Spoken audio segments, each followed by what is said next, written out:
ठीक है, hash include str.h main, ठीक है, फाइन। फाइन, एक स्टेटमेंट भी डाल देता हूँ यहाँ पे मैं, write a program to accept a number from user and find if it an Armstrong number, Armstrong number or not।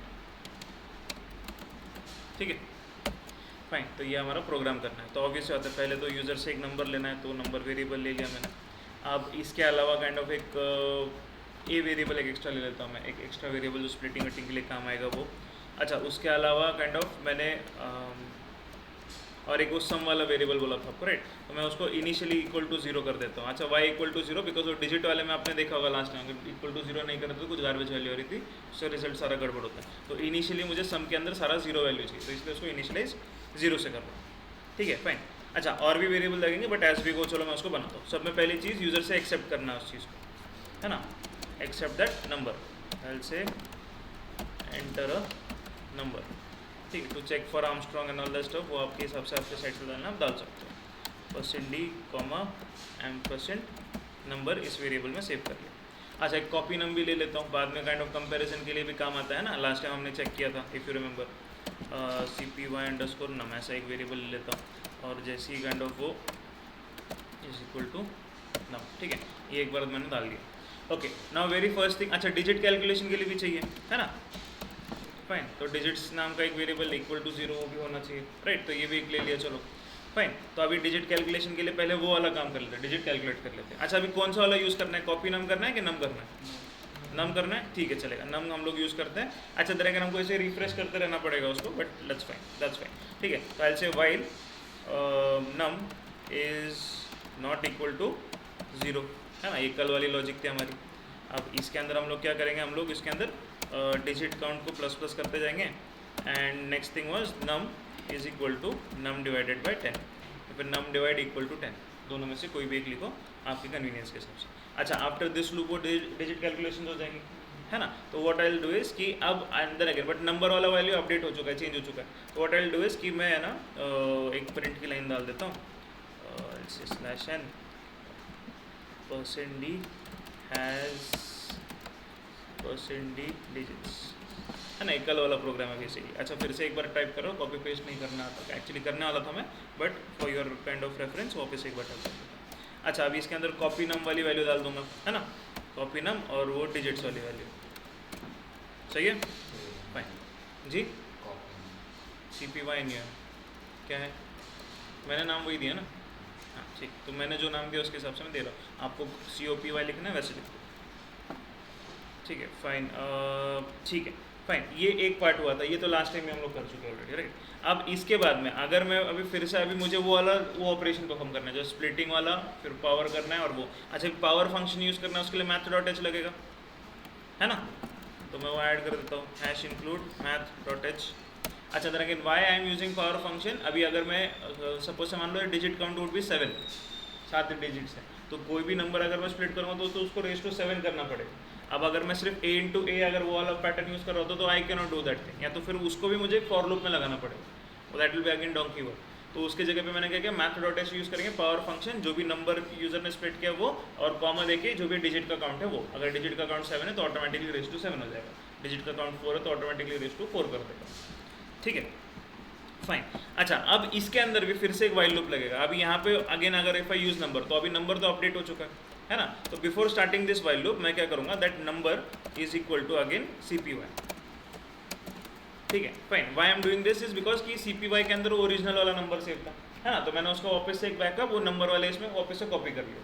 अच्छा, देन कॉपी किया, ट्रांसफर नहीं किया, राइट। इक्वल टू ऑपरेटर जब भी लगाते तो कॉपी हो जाता है उसकी वैल्यू जो भी है, राइट। तो इस cpy_num के अंदर वो नंबर ऑलरेडी है, उसकी कॉपी हमने फिर से नम के अंदर उसको अपडेट कर दिया बेसिकली, ऐसे समझ लो, ठीक है। And again we are applying the same while loop. अगर आप नोटिस करोगे, एल से num while num is not equal to 0, ये फिर से लगा रहा है। But now in this thing what we will do is, but now here what we will do is, we'll say ये ए वेरिएबल को यूज कर लेता हूँ suppose, a is equal to num %10, ठीक है, अब इससे क्या हो जाएगा, लास्ट वाला डिजिट जो है वो ए में चला जाएगा, है ना। अब जैसे ही वो ए में चला गया, मैं ए ही वेरिएबल को फिर से यूज़ करता हूँ, a is equal to power a comma digits. ठीक है, तो जितने डिजिट्स थे उसके काइंड ऑफ पावर लगा दो, ये काइंड ऑफ उसका रेस टू जो भी काइंड ऑफ ये था वो हो जाएगा। और फिर मैं लिख दूंगा sum is equal to sum plus a. Fine, तो जो भी था अभी फिलहाल इनिशियली सम 0 है, तो अगर सपोज से मैं 153 लेता हूँ, है ना, तो नंबर इधर आया 153, डिजिट कैलकुलेट किया, उसके अंदर डिजिट्स का काउंट में आ गया 3, है ना। अब 3 आने के बाद में मैंने क्या किया, उसको 3 को ए में ले लिया, 3 रेस टू 3 किया, जो भी उसका काइंड ऑफ 27 था, और 27 काइंड ऑफ मैंने किस में ऐड किया, सम में। अब सम के इनिशियल वैल्यू थी 0, 0 प्लस 27 इज 27, है ना, तो 27 वो सम में अपडेट हो गया। अब ये वाइल लूप फिर से चलेगा। अच्छा, और एक लाइन लिखना भूल गया मैं यहाँ पे, I say num is equal to num divided by 10। Fine, अच्छा इनफैक्ट अगर आप ये नोटिस करो, ये लाइन ऊपर भी थी, है ना। फाइन, बस उस वाइल लूप में हम लोग बस डिजिट काउंट कर रहे थे, इस वाइल लूप के अंदर काइंड हम लोग ये भी कर रहे हैं स्पेसिफिकली, ठीक है। अच्छा, देन अगेन कोई स्टूडेंट्स ऐसे भी बोलते हैं सर 2 अलग अलग वाइल लूप की जगह एक में क्यों नहीं कर लिया, बट अभी उसके अंदर एक सिनेरियो ये है कि इस वाइल लूप के अंदर हम लोग पहले काउंट तो कर ले डिजिट्स कितने, उसके बाद में फिर ये पावर वाला फंक्शन अप्लाई करेंगे ना। फाइन, क्योंकि यहाँ पे वो डिजिट्स वाली वैल्यू यूज़ हो रही है ऊपर, इसलिए काइंड ऑफ वो अलग अलग हमको 2 वाइल लूप लग रहे हैं उसके लिए, ठीक है। फाइन, सो अभी ये हो गया। फिर अगर 153 लिया था तो पहले अभी 3 का जो था, 3 का काइंड ऑफ 27 वो ऐड हो गया इसके अंदर सम के अंदर, ठीक है। फिर बाद में 3 को काइंड ऑफ रिमूव कर दिया, क्वेश्चन निकाल दिया ना, तो 15 बचा। अब 15 इज नॉट इक्वल टू 0, ये भी ट्रू है।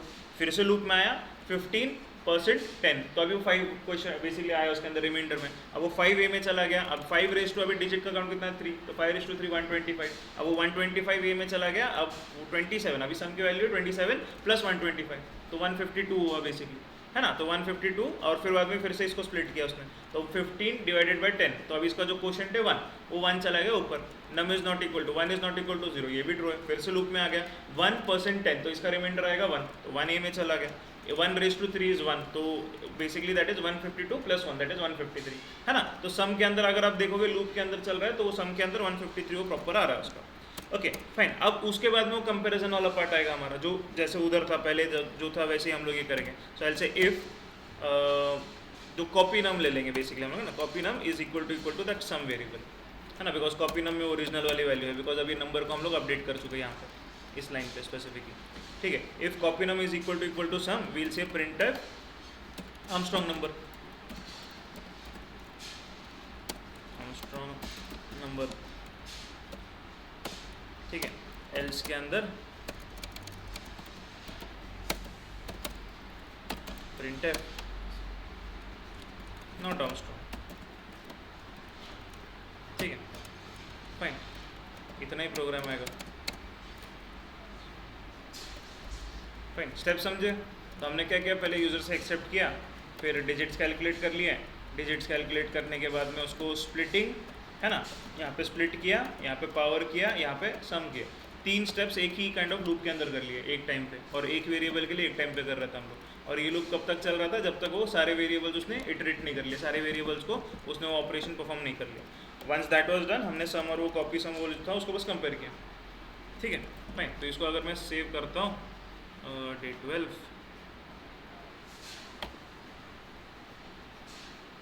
अच्छा वैसे मैंने डे 11 वाला शेयर किया है क्या, किया है ना, ठीक है, डे 12,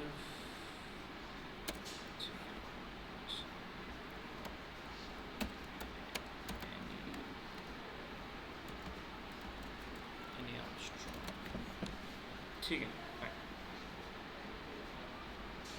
ठीक है, तो इसको कंपाइल करते हैं, शुड गिव 0 अर्निंग्स,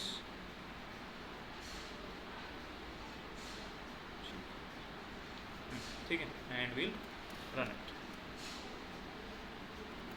ठीक है। अच्छा, I know for a fact कि 0 से लेके 9 तक सारे आर्मस्ट्रॉन्ग नंबर्स हैं, ठीक है। अच्छा, अगर मैं 9 अगर प्रेस करता हूँ तो 9 क्या सिंगल डिजिट है, तो 9 रेस टू 1 इज व्हाट 9, है ना, तो बेसिकली वही ऐड हो जाएगा, तो सम एंड काइंड ऑफ कॉपी नम के अंदर दोनों में 9 9 रहेगा, वो आर्मस्ट्रॉन्ग नंबर है। 153 जैसे मैंने बताया था that is an Armstrong number, है ना, तो 153 बेसिकली दिखा रहा है नंबर, ठीक है। चलो 153 3 डिजिट का है and it's an Armstrong number, ये काइंड ऑफ मैसेज मुझे मिल रहा है। अच्छा 4 डिजिट का आर्मस्ट्रॉन्ग, चलो गूगल पे सर्च मारते हैं, है किसी का फ़ोन नेट चल रहा है,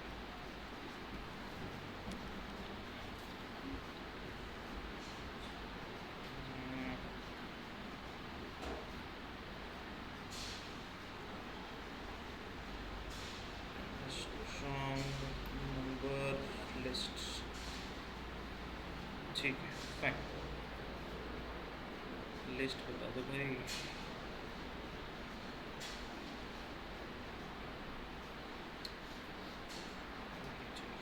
4 डिजिट आर्मस्ट्रॉन्ग नंबर चाहिए। हाँ यस, 4 डिजिट या उससे बड़े वाले बता दो आप। 1634। यस 1634, हाँ ये भी सही, आर्मस्ट्रॉन्ग नंबर है। अरे ठीक है, सो 1634, ठीक है फाइन। सो 1634 4 डिजिट है, ये भी आर्मस्ट्रॉन्ग नंबर बता रहा है। अच्छा ऐसा नहीं है कि सभी आर्मस्ट्रॉन्ग नंबर बता रहा है। सपोज से मान लो मैं अगर ऐसे रन करता हूँ तो आप बोलोगे सबका आर्मस्ट्रॉन्ग नंबर ही दिखा रहा है sir. Okay, suppose 1634 was an Armstrong number, 1644 is not. अच्छा आप कैसे करोगे, बेसिकली 1 4 6 4 4 4 है ना, अब वो करते जाओ, देखते जाओ कैसे होता है। ओके फाइन, तो अब ये वाला एक लॉजिक है, ये पहले बना लो कोड, समझ लो इसको कैसे चल रहा है। ये लूप कैसे लिया, ये हमने बेसिकली कॉपी नम ये वापस से क्यों लिखा, लाइक कॉपी नम की वैल्यू नम में क्यों डाली, है ना, बिकॉज हमारा नम वैल्यू इधर अपडेट हो चुका था, ओवरराइड हो चुका था, और हमको सेम ऑपरेशन या फिर बेसिकली उस नंबर पे और ऑपरेशन करने थे, इसलिए काइंड हमने वो एक ये ले लिया, और जब कंपैरिजन किया तो कॉपी नम ये वो ले लिया, है ना फाइन। इसको चाहिए तो फोटो निकालो, लिख लो, समझ लो इसको पहले, फिर इसके अंदर और एक वेरिएशन हम लोग करेंगे, ठीक है।